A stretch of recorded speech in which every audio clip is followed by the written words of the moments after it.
A pessoa morreu, ela vai para um espaço aqui dentro da Terra, separado, né?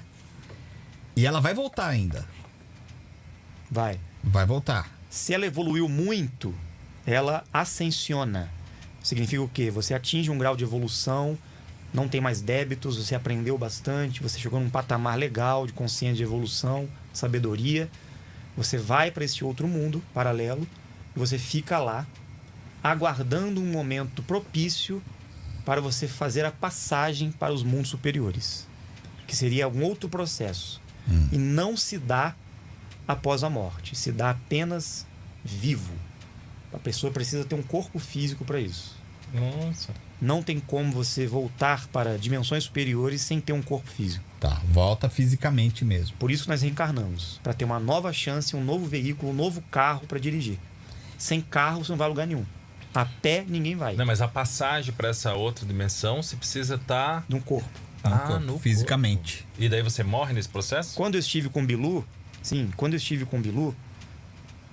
quando eu o vi na minha frente, eu falei, mas você é um espírito?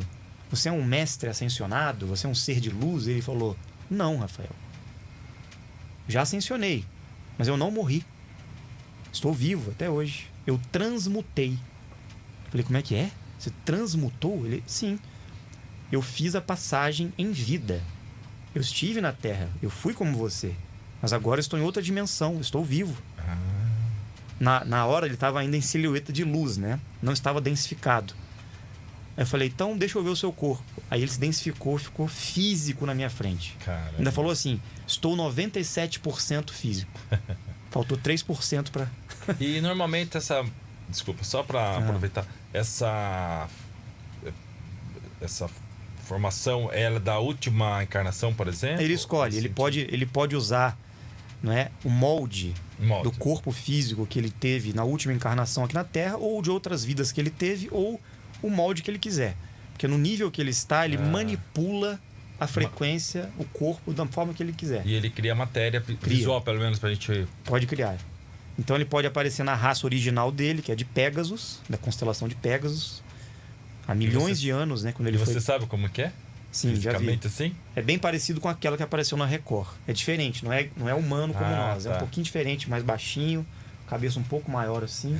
Mas tem olhos, nariz, boca, normal, né? Entendi. Mas hoje ele aparece geralmente como um ser humano normal como nós, né? Porque ele já é um ser muito superior. Você acha que os sentidos do ser humano, ele faz parte daquilo que nós somos como essência de energia? Sim, faz parte. Da questão... Sim. Olfativa, visual... Os 5 sentidos fazem parte, né? Dos portais que nós temos no corpo para o espírito se manifestar e viver, ter as experiências. Sem os 5 sentidos, nós não teríamos as experiências sensoriais e emocionais que nós temos aqui, né? São os 5 sentidos que abrem as portas para a experiência. E quando a gente está desencarnado e somos essa energia, nesse... talvez no segundo... né? A gente se alimenta de algo, por exemplo? Sim. O que será que seria? O que é o nosso alimento? Existe, tanto no nível espiritual como no nível dimensional, a gente continua se alimentando de energia, de fluidos vitais, até de alimentos. Existem alimentos em outras dimensões também, pra gente se alimentar, mas não é como aqui. Aqui nós temos um corpo, nós temos órgãos físicos, né?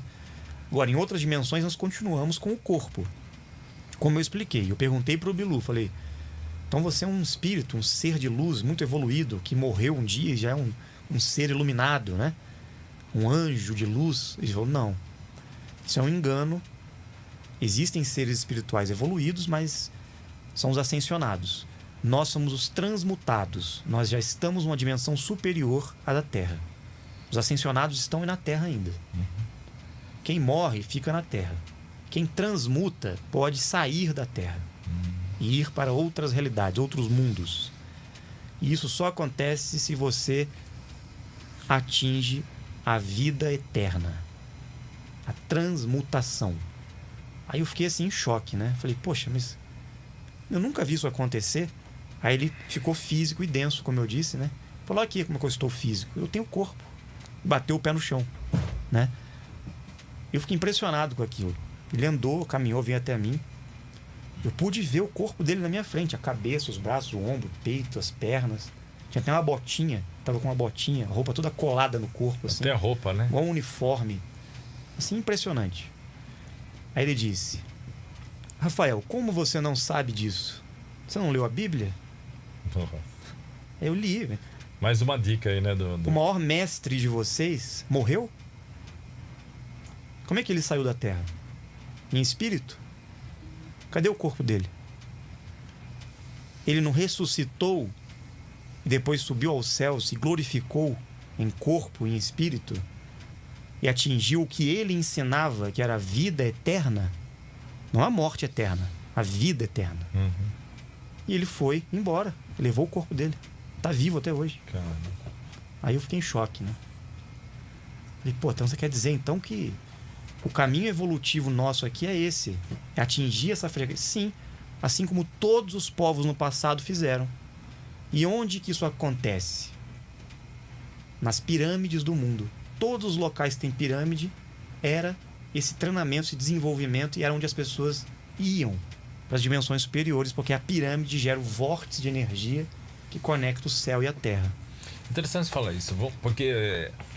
Pirâmides mesmo, né? Pirâmides igual do Egito, escalonadas, do México. Sim. Todo mundo conhece as pirâmides e conhece as múmias. E existe uma certa... Se você analisar a história, existia uma relação profunda com o corpo. E você me disse que você precisa do corpo para você fazer, talvez, a transmutação, para você... Isso. E para eles, nessa época, vamos imaginar os faraós, que não faço ideia de fato de que tipo de ser humano eles eram, ou por que ganharam aquela, vamos imaginar assim, autoridade naquele ponto, porque era uma vida difícil para quem não era faraó, né? Quem era escravo, era uma vida difícil. Mas o corpo em si, naquele momento, qual era o entendimento que tinha do corpo? De que fato ele era um portal? Não que de fato seja, mas era um portal que precisava ser preservado. Não, eles sabiam. Ele poderia voltar a algo? Eles sabiam disso tudo. Isso era um conhecimento ancestral. Todos os povos da antiguidade sabiam disso. Todos conheciam esse caminho. Todos sabiam que a morte era um intervalo apenas. Uhum. O espírito voltava, reencarnava para recuperar o seu corpo para esse caminho evolutivo transmutativo. Este deveria ser o nosso caminho. Isso tudo era normal no passado. Hoje tudo foi destruído. A gente não tem esse conhecimento. Foi o que eu falei no início. A gente não tem a verdade sobre o propósito da vida. Nós estamos vivendo totalmente manipulados, achando que a morte é a liberdade. Vão morrer, vão pro céu. Não vai pro céu, não. Você vai estar numa realidade, num mundo paralelo, e uma hora ou outra vai ter que reencarnar. E vai continuar o seu processo aqui. Porque aqui é o local de passagem, de regressar.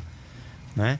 Então, quando você faz essa passagem, né, você poderá passar pela ressurreição em vida, como Cristo ensinou.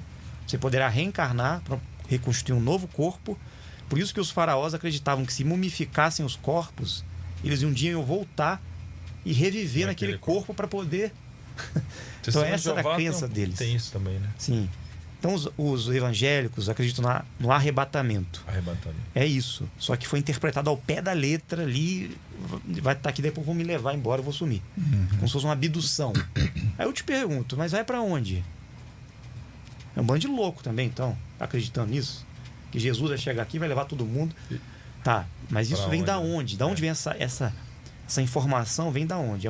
Houve uma distorção de um conhecimento real e virou essa história. Esse arrebatamento, de acordo com o que você está falando, seria, no caso, a passagem pelo polo ali da pirâmide, o ponto da energia. Todos os povos no passado realizavam treinamentos. Os maias, por exemplo, fizeram isso. Eles não sumiram. Onde eles que tinha, então? Egito, América do Sul. Sempre onde você vai encontrar pirâmides. Sul, né? Existem outros locais que estão submersos nas águas e soterrados por florestas. Também né? acredito nisso. Então, onde encontrarmos pirâmides escalonadas, que é com degraus, né? Nós vamos ter registros desses povos que faziam isso. No caso aqui do Brasil... Na Amazônia, principalmente. Na Amazônia. Essas, eu não sei se se elas estão soterradas. Algumas estão soterradas, outras não. Estão cobertas pela selva, né? Todas elas estavam cobertas pela vegetação. E a gente não tem acesso, então, por enquanto. Ainda não, mas vamos ter. Mesmo que por exemplo, a pirâmide de Saqqara, lá no Egito, ela ainda continua um pouco ativa. Mas ela foi ativa há milhares de anos atrás. 80, 90 mil anos atrás. Nossa. Hoje, a malha magnética não está mais no Egito. O vórtice ativo não está no Egito. Então, é como se estivesse desligada. Tá. Você vai entrar na pirâmide lá, você não vai sentir nada.